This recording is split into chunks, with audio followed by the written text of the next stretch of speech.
pendekatan banyak.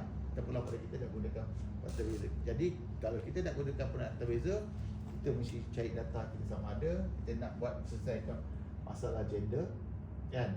Contoh kita tengok ada isu, contohlah kalau kita tengok pada gender, katalah contoh kita dapat perempuan dapat 3.00 kan di PMP. Kemudian katalah lelaki dapat 5.00. Maknanya tuan-tuan adanya perbezaan gender sebanyak 2.00. Asasnya kita tahu bahawa dia terbeza, tu kan. Lepas tu tuan-tuan kita mula-mula asas dia kita gender. Ada kan? Kemudian kita tengok nak tahu lebih spesifik, dah tahu dah apa punca menyebabkan pelajar lelaki ni tinggi. So kita akan deep lagi apa? Gunakan aras kesukaran. Okey, rupanya pelajar lelaki bila kita dapati bahawa dia ada masalah dekat sini. Kan? Kita kena pasti budak tu.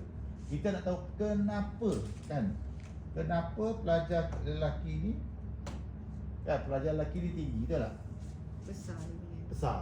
So kita gunakan dekat mana pelajar kita masalah. So dekat sinilah tuan-tuan boleh menganalisis data lagi. Itu berpusat lelaki dan perempuan. Apa tak? Lelaki, so kita dapat tahu lelaki dan perempuan. Ini bagi sekolah, bagi satu kelas. Okay, kalau katakan kita sebagai ketua panitia, so kan, betul tak?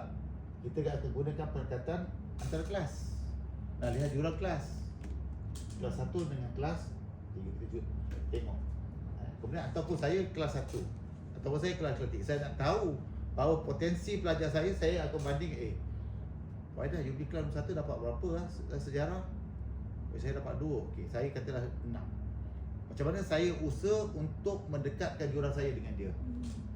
Sebab kan latar belakang pelajar beza. Okey, kelas 1 ialah apa? Ada sains, tulis. 2 ialah matematik ataupun kelas 3 ni mungkin dapat perniagaan, akaun, kan? Masalah kat situ.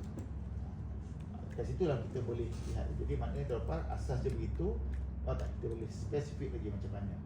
Dan kat sini dah tuan-tuan, lepas saya katakan tadi, kita boleh gunakan pendekatan. So kalau kita nak lihat secara terperinci, kat sinilah kita pilih pendekatan. So kita kena pilih lah pendekatan mana selepas kita dah tahu pendekatan, lepas kita dah tahu tentang isu yang kita hadapi tadi, yang ni,